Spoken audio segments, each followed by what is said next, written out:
Minimalism ಅಂದರೆ ಮನೆಯಲ್ಲಿರುವ ವಸ್ತುಗಳನ್ನೆಲ್ಲ ಬಿಸಾಡಿ ಬರಿದಾದ ಮನೆಯಲ್ಲಿ ಕೂರುವುದೇ? ಖಂಡಿತ ಅಲ್ಲ. ಮಿನಿಮಲಿಸಮ್ ಎಂದರೆ ನಮಗೆ ಬೇಡವಾದದ್ದನ್ನು ಕಳೆದುಕೊಂಡು ನಮಗೆ ನಿಜವಾಗಿಯೂ ಖುಷಿ ಕೊಡುವ ವಸ್ತುಗಳಿಗೆ ಮಾತ್ರ ಜಾಗ ಮಾಡಿಕೊಡುವುದು. ಒಮ್ಮೆ ಪ್ರಕೃತಿಯನ್ನು ಸೂಕ್ಷ್ಮವಾಗಿ ಗಮನಿಸಿ ನೋಡಿ.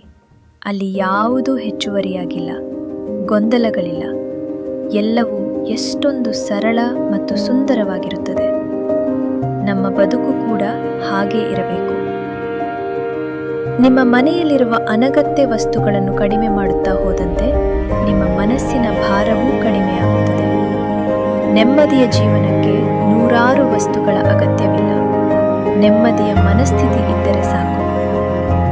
ಇಂದೇ ಒಂದು ಚಿಕ್ಕ ಬದಲಾವಣೆ ಮಾಡಿ. ನೀವು ಬಳಸದ ಯಾವುದಾದರೂ ಒಂದು ವಸ್ತುವನ್ನು ಬೇರೆಯವರಿಗೆ ಕೊಡಿ. ಸರಳ ಜೀವನದ ಈ ಪಯಣದಲ್ಲಿ ನೀವು ಜೊತೆಯಾಗಲು ಚಾನೆಲ್ಗೆ ಸಬ್ಸ್ಕ್ರೈಬ್ ಆಗಿ.